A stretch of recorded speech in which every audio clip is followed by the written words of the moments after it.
Yeah, well, first of all, I'm the ego guru. I'm here to make your ego smaller if that's what you want. I'll make it smaller, or I can amplify and make it big. This word ego, in all seriousness, it's a little bit of a silly concept. It's something that is made up.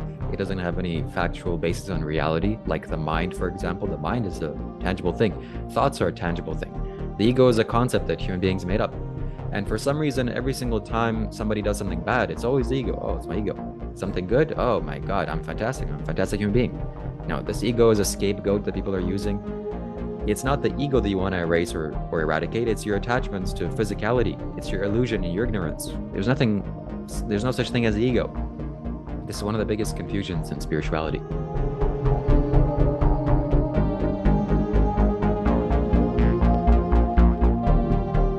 All right, guys, we have another special guest with us today. We've got Shiva Kailash Shambho. He's got his self-titled YouTube channel, and it looks like he might be an upcoming guru. I'm unsure. We're going to have to ask him some questions. Yeah, I think he's going to have some interesting answers based on what we've seen so far from it. But yeah.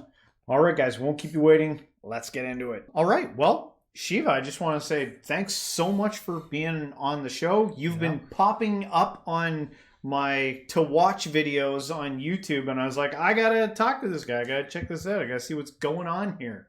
But I thought for our guests, maybe a good place to begin would just be to let them know a little bit about yourself and your journey to YouTube as an online guru. Yes. Well, I've been practicing meditation for close to 10 years now.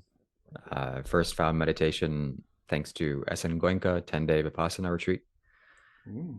And did that because intensely suffering I was. Lots of suffering. So I wanted to try and transcend that, and very focused I was to meditate and do all these spiritual things. And then 2018, 2019, I came in contact with Sadhguru, and that totally changed my life. And I'm a devotee of Sadhguru. That's how I describe myself. And I'm strongly influenced by Shiva's energy also. You can see the statue of Shiva behind me. So this has totally transformed my life in ways that I have never imagined that it would. This is not something consciously that I'm doing. It's happening to me. Like falling into the rapids. The river is taking me where it wants me to go. I really don't have much say in this. So that's about me. Wow. Well, there's a quick, nice little summary there. That it's interesting that there's such a gap there between the Vipassana retreat. You know, I tried one of those things out and didn't actually go as good for me as it looks like it went for you. But I get that from Vipassana retreats. Some people really resonate with that type of a retreat. After going through that retreat, like, had anything changed in you that was noticeably, like, after going through that, like, wow, like, this has changed me? Not like that, but I gained the tools necessary for me to work on myself. And I think the biggest thing that changed was me realizing how important morality is. The Buddha gave the 5 moral precepts of not to kill, steal, lie, misuse your sexual energy, and intoxicate your mind. So I understood very quickly that these things hurt you quite badly if you do them. And I didn't want to do anything like that ever again. So that was the biggest kind of practical shift that happened. Brilliant. Wow. That's good to hear. I mean, it's good to know there's other people taking morality seriously and articulating solid thoughts about that. Kailash. Feels good in the mouth to say. Kailash. You went to Kailash, correct? Yes, that's correct. And had an experience there. And just from the total ignorant place that I'm coming from, I've heard Sadhguru talk about it. It sounds like either a magical place, a spiritual place, possibly a place where people connect with alien intelligence. Can you talk at all about Kailash, your experience there, or just it in general? Well, you said all three. All three are correct. It's a spiritual place, magical place, and a place where aliens connect and to go. It's a mystical library on planet Earth. It's the most mystical library that maybe exists on Earth. It's the most mystical place, what I mean to say. It's not only made for human beings, it's made for other life. So this library is accessible to not only human beings, but others as well. And who it's made by, well, we can say Shiva, but it's uncomprehendable. It's something so massive, something so miraculous, something so magical. You have to go and experience this for yourself, and you can do so a little bit by watching some videos on YouTube, Sadhguru's videos. That's how I got started, and recently I went. And I saw in one of your videos you said something about in 2026 you plan on doing another excursion out there and maybe taking some people with you. That's correct. Yes. So I'm putting this out publicly that if you want to go to Kailash in July of 2026, we're making plans to do so. And yeah, so pack your bags. Maybe see some aliens. There's a lot of alien drone stuff going on right now. Yeah, I know. You have to tell them. I guess they got it wrong. They think Kailash is in New Jersey for some reason right now. I don't know. That seems to be what's going on. But yeah, it's, you know, have you ever seen the movie Contact or heard of the book Contact? Essentially what happens is humans like mistakenly by accident come across an alien message that's got the blueprints to a machine. They build the machine and they got to nominate somebody to get in this thing. And it's a mystery. They don't know what it's going to happen. So this girl, Ellie, I think is the main character's name, gets nominated to go in the machine, and she meets with intelligence. And when she comes back, she's like, can't, you know, in the movie, she looks frantic, you know. And I feel like all of humanity is almost facing like a contact moment, like in all sorts of different ways. People are taking on the endeavor of deep transcendental meditation. People are experimenting with psychedelics. People want to know about the aliens, and we're in that kind of, some of us are ready, that we're psychonauts. We're like, I'm okay to go. I'm okay to go. Show me the thing. And one of the words you said that there, you know, was uncomprehensible. That's tantalizing to some degree. To some of us, the esoteric, want to know about uncomprehensible. What is this next frontier of consciousness? What are we looking at? How is this going to change things? How does it change the individual? How does it change society? Yes, very insightful question.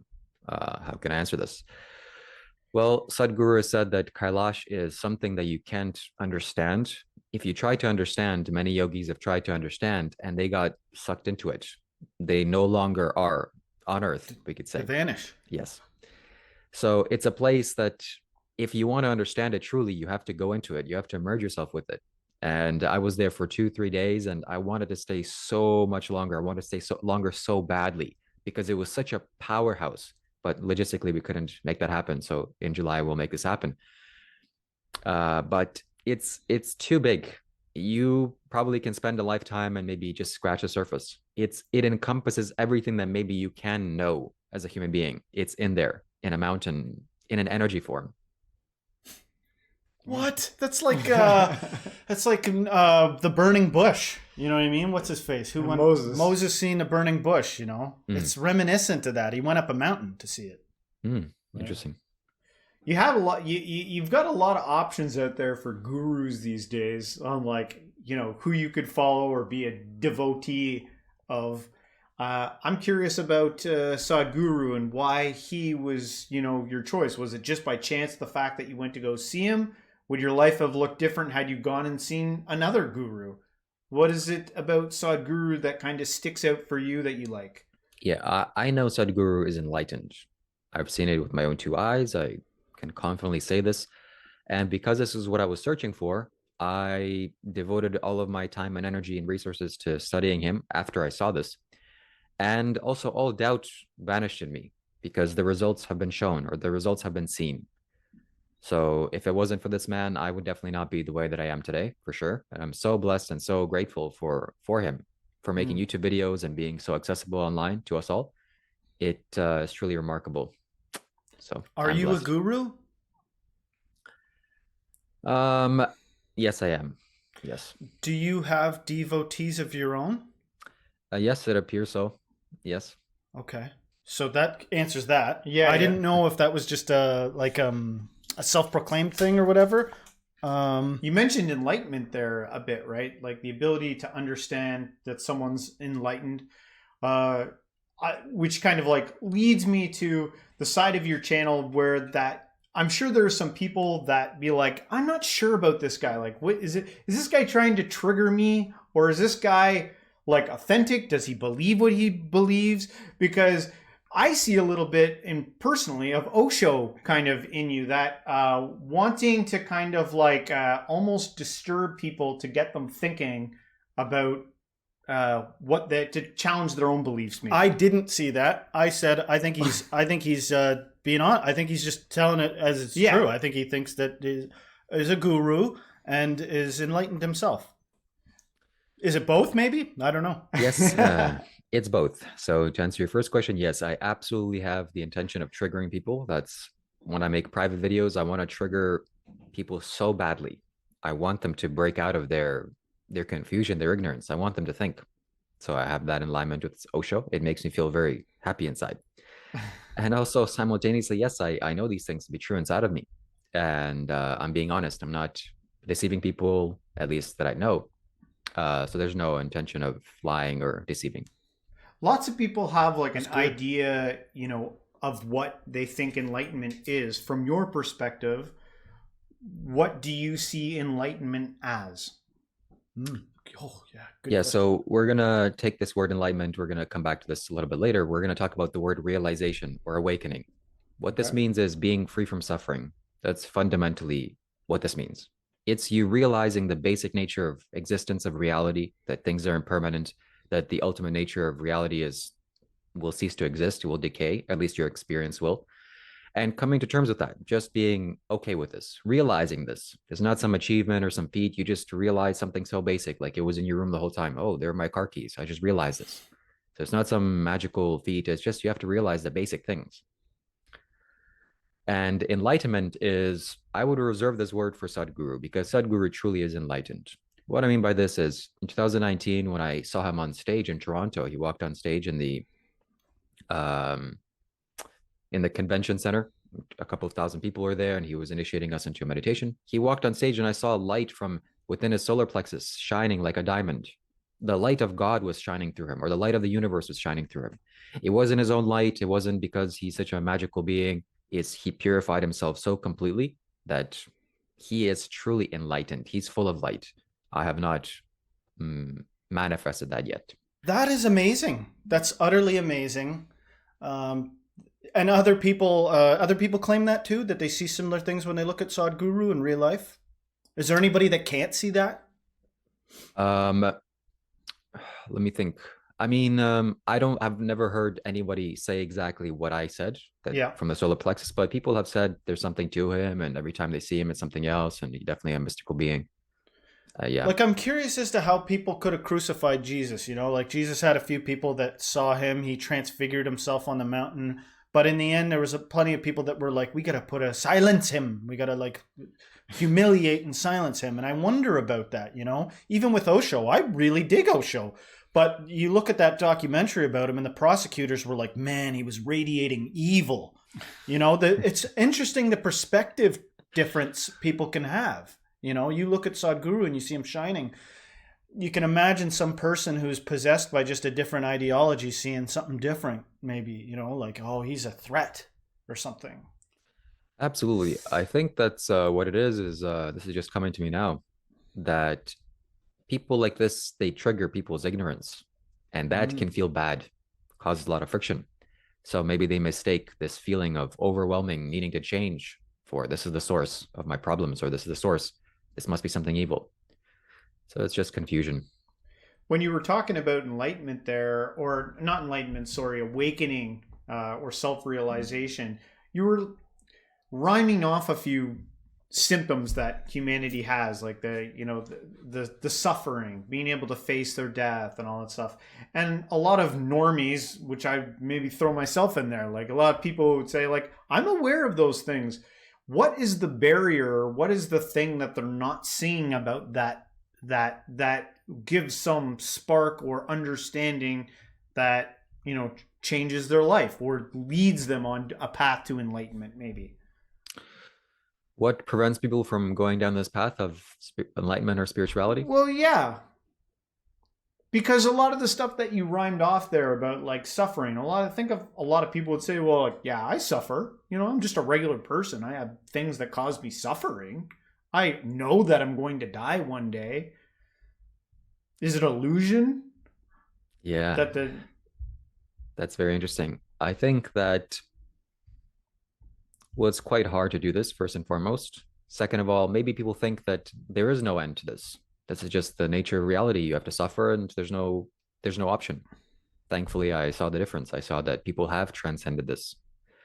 And also the sages and ancient texts say that you have to have some karma in order to go down this path. It's not just, willy-nilly you are born and you fall into this. You have to have some good work. In like what, past lives or something like that? Past lives, this life, ultimately karma or good karma is generosity, doing things that improve life, not doing things that are detrimental to life. Some people have like visions, or I don't know, like some understanding of their past life. Can you remember any of your past life, or do you know where you've been? Where like what has kind of like led you into this role that you're playing now? Yeah, in 2019, I was sitting in front of a meditation hall in Burma, in the Pa-Auk Dow's Forest Monastery, for anybody that wants to Google that. And I was meditating for 8 hours a day at that time, every single day. That's all I would do. And one night, one casual evening, I was sitting for meditation for 4 hours. That's my time slot I allotted. And a memory just flooded into my mind. This wasn't an imagination. This wasn't my vision. This was something happened. And it was me a long time ago. I was an old man, old Thai man wearing the Buddha's robes, the monks' robes, the Buddhist monks' robes. And essentially, I came up to my teacher and said, "Hey, my friend, I'm getting old and I haven't gotten realization. I don't know still. I'm still confused. And this is not acceptable to me. And my intention is I want to come back again as a young man. I want to get everything that I can know. I want to know everything. And then I want to teach the world. I want to spread this far and wide." When I emerged out of that memory, my whole life made sense. Why have such a burning and intense desire for this? And other human beings don't. And I'm just so relentless on this path. So it kind of cleared things up a little bit in me. Well, I like it's an interesting story about your past, because typically when you ask people about past life regression stuff, it's like, I was the leader of an army, or it was like, it's always something ridiculously like positive. I love the fact that it was like, I was an old man just wanting something. And so, because typically, like usually when you listen to past life regression stories, they're way out there. Yeah, that's true. Seems like that would be one that you'd be more like, there might be a lot of people with past life regressions where it was like, I spent a lot of time sitting around, and then maybe they just don't want to share that because it's the guy who's like, I'm telling you, I was like a Viking. I would put my armor on, that might be just intuitively a more fascinating story, but that's still fascinating as anything. Your past life regression, it really is. I don't have another question after that. Well, I do, just for your students. Like when people come to you or they're asking you questions, where do you start with them? Is it typically people coming to you who are like curious about spirituality, trying to, find the first steps to take? Is that what you are typically running into? Most of the people that follow me and watch me are very intense devotees of Sadhguru. That's naturally people who gravitate towards me. And I don't say these things, somebody finds me, oh, look, I was this person this long ago. No, this is more kind of sensitive or gentle. So when people ask, I answer. I don't hold you to the things that you say, because I understand that it can be, as somebody that has got 2.6 thousand videos on there, a lot gets said. But there is one video where you mentioned that you looked at Sadhguru and you saw this as a good template for your life. Like I want to emulate that. That's good. I don't know. Do you still feel that way, that you wish to be like Sadhguru, or that's the template that you want to emulate? Is that still true? 100%. Yes. Correct. So that being said, are you cool with other people wanting to emulate you? Like if there was some guy that came along that was like, I'm going to be just like Shiva Kailash, I'm going to dress like him. I want to be like him. Is that okay? Yeah, that's okay. I don't see any problem with that. Yeah. And I have had to face this, because I wonder sometimes, like certain people I think have to ask this question. Don't have to, but might ask this question is, so what if some people start emulating you and they do better with what you've got than you do, and they surpass you? You know what I mean? Is this a problem? Has this come up? This is egoic stuff, but yeah. I wonder, Maybe, sure. My human personality may not feel too good, but hey, all the best, I guess. Good job. Right. Keep There's going. always a new dream to dream up. You can always be something new, right? Yes, absolutely. Yeah. I feel like you're doing this one with your whole heart. You're putting everything into this character that you are now. And it kind of like leads me into the next phase of questions where you've mentioned a lot about ego. You tend to take an untraditional view on this because definitely it's within the spiritual community that like you got to kill your ego. And I've always, me personally, honestly, I've been on the fence about this. To me, from when I look at the ego, I see it as something worth identifying it, seeing it, and there's levels to that. What are your thoughts on ego first? Why don't we get that out? Yeah, well, first of all, I'm the ego guru. I'm here to make your ego smaller if that's what you want. I'll make it smaller, or I can amplify and make it big. This word ego, in all seriousness, it's a little bit of a silly concept. It's something that is made up. It doesn't have any factual basis on reality, like the mind, for example. The mind is a tangible thing. Thoughts are a tangible thing. The ego is a concept that human beings made up. And for some reason, every single time somebody does something bad, it's always the ego. Oh, it's my ego. Something good. Oh my God, I'm fantastic. I'm a fantastic human being. No, this ego is a scapegoat that people are using. It's not the ego that you want to erase or eradicate. It's your attachments to physicality. It's your illusion and your ignorance. There's no such thing as the ego. This is one of the biggest confusions in spirituality.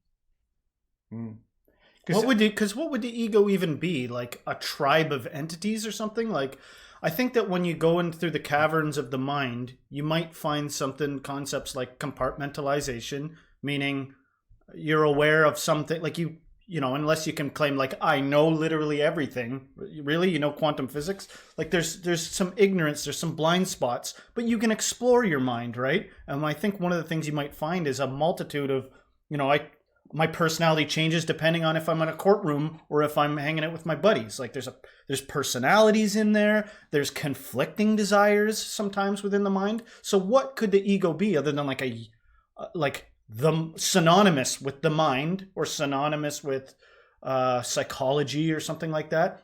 It's worth deconstructing and reconstructing and playing with. But to me, it's almost like when you say the ego, sometimes people use it interchangeably with like, what, like your soul or something? Or just like you said, everything bad is the ego, but there's a place for all that. Yes, correct. And I think you said a very accurate word. You said compartmentalization.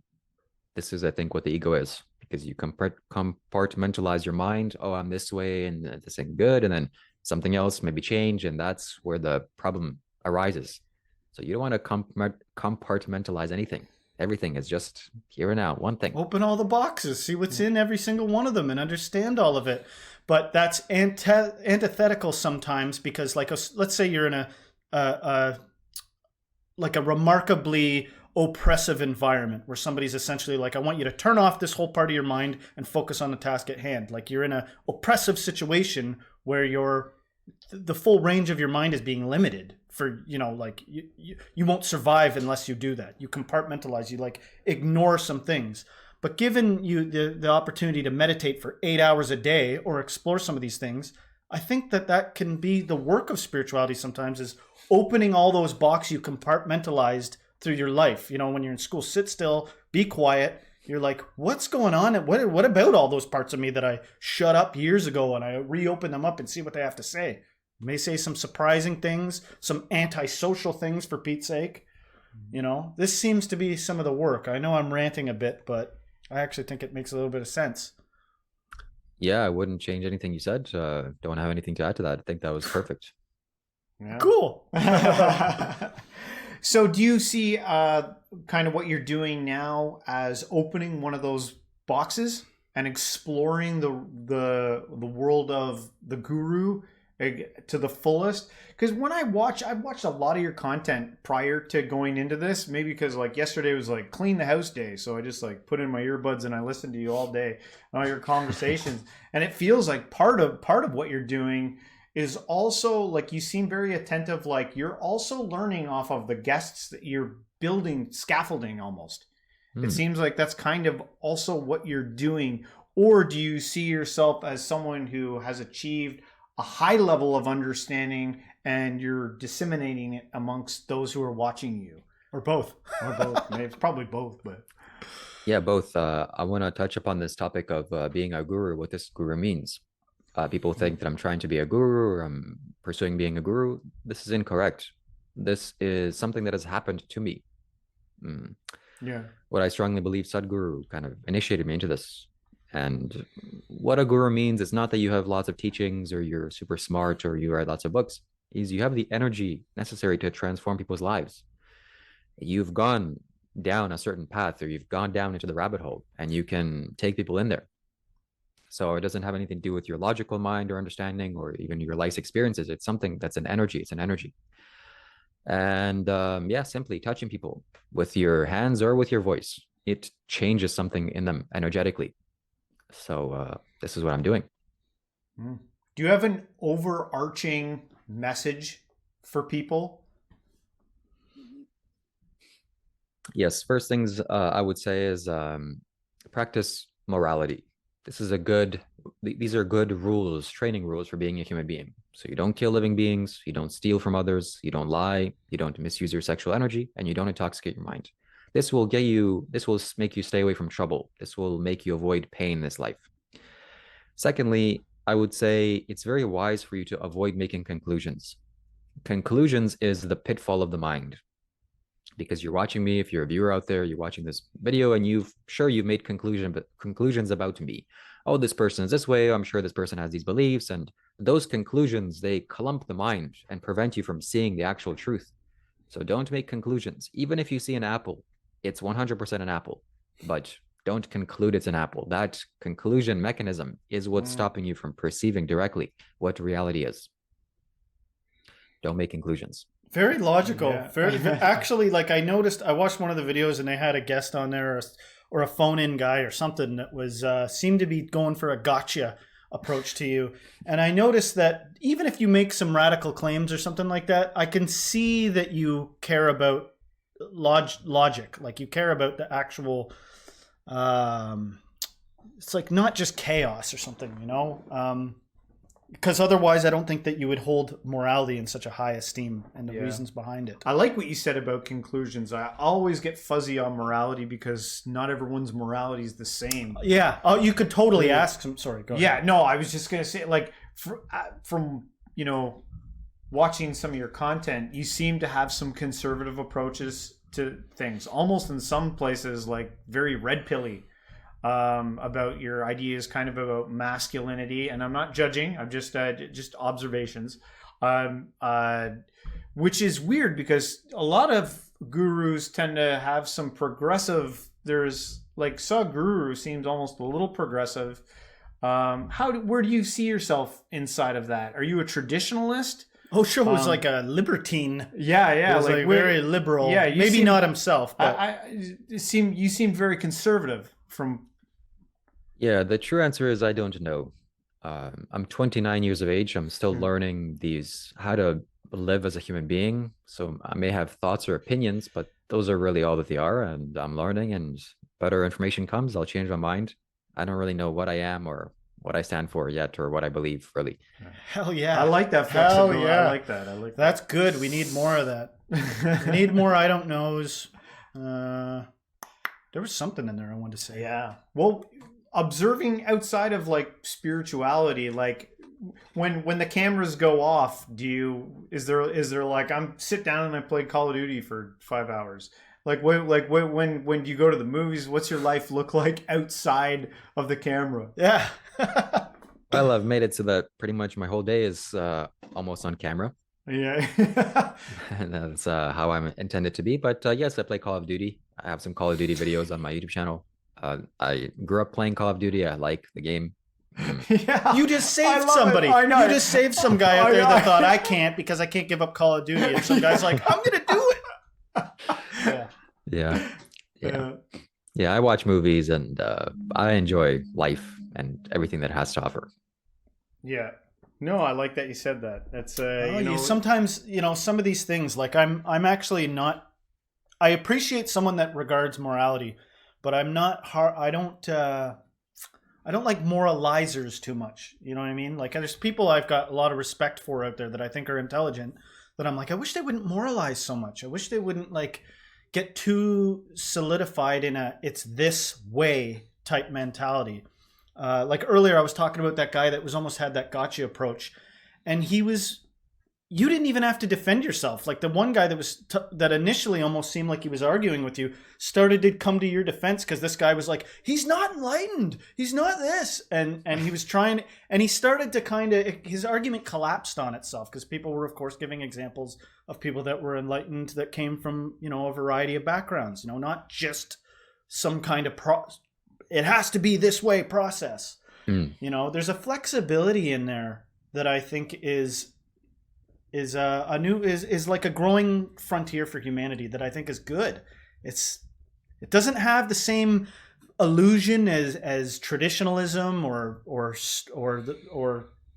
I don't know, some kind of conservative structuralism that we've had, but I think if people can bear it, a little bit of this open-mindedness, the willingness to be vulnerable, the willingness to say I don't know, the willingness to say, I'm going to try to be this, you know, I'm going to say I'm this, and then, you know, I may contradict myself. I think that we need a little bit of that flexibility in this really paradoxical universe and in this growing world. You know? Well, I like the humanity you kind of brought to it there. I love the fact that you said, yeah, I play Call of Duty. I love that because I think a lot of people get turned off with spirituality. One thing is they seem to see it as just another form of religion, which I don't think it is. And they say, well, okay, well, maybe then I can dabble. Maybe I can try some of these things like meditation and sit down for 8 hours and see what happens to me.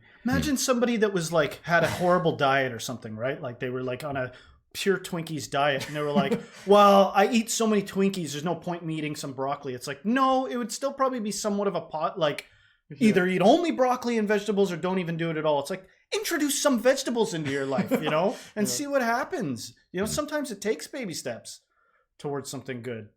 That's a point. Absolutely. Yeah. The states of the world right now, do you have any thoughts about what's going on? You're in the States, right? I'm in Toronto, Canada. Oh yeah, I got that. I should have known that. Toronto, Canada. I picked up on that. Fellow Canadians. Yes. So, but with everything that's going on around the world, do you have any opinions about major world issues? Even the aliens that are floating around New Jersey right now. I don't know. Yeah, I would say that until the time of 2036, this is like a child growing through teething pain. We're going to have lots of challenges and things that we need to figure out as a species and as a planet whole, and lots of challenges to come. So what's 2036? Why did you pick that number? This is what I feel the cycle is changing. 2036, the cycle will change and something much better will come. Also, this is going to be kind of like the birth of AI and technology. Technology is going to advance and it's going to take over everybody's life and job, and it's going to make life so much easier. So it's going to get much better. Hell yeah. Better with a little bit. Got to go through the resistance to that, though. Got to go through the, I don't want to. Really? Come on, you know? But yeah. 100%. All right. We had one guy on here who was an enlightened, like you talk to him and he would be like, I'm enlightened or whatever. I think he would say that anyway. He came off as an enlightened guy. And one of the questions sometimes we ask is like, how long until we see some kind of like collective enlightenment across the planet? What are we looking at? And he was like hundreds of years. What do you think about that just off the cuff? You know, do you think he was somewhat accurate about that? Sometimes people are like, I don't know. I don't even know if we're going to make it. But yeah, you know, I'll have to mention this. The reason why I say I'm enlightened, it's a little bit of a ridiculous claim, and I understand how absurd it is, and people in spiritual field instantly are off put by this, but I'm doing this consciously to just to shadow your doubt. At the very least, that's what I can do. If this one sentence leads you to my channel and make you watch my videos, that's enough for me. Yeah.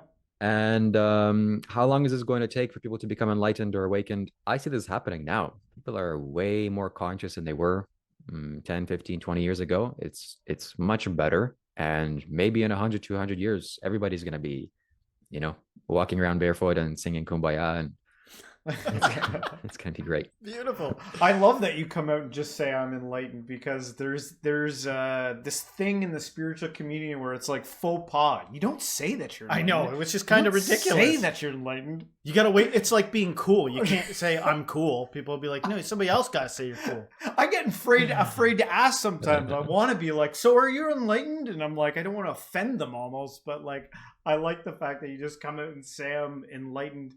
Yes. It's The best is talking to people that have no reference for it. They're like, what is it? Yeah. What is enlightenment? Yeah. It's up to you to discover if I'm enlightened or not. I could be lying. I could be lying to you right now. So you have to pay attention and be wise. Lots of people claim this, but you have to see if they back it up. And some people are such easy, like every now and then I got to put the disclaimer, like, don't think I'm making a basic point right now, because it's amazing what people will latch on to try to get you. You know what I mean? Like, oh my God, did you just say you're enlightened? Like some ignoramus, stupid contention with something that you said, and you're like, what else that I've done would lead you to think that I'm like that brain dead, that I wouldn't, have a higher meaning to what I'm saying right now. And I see this sometimes. It's foolishness reveals itself in people that get offended by a statement like that.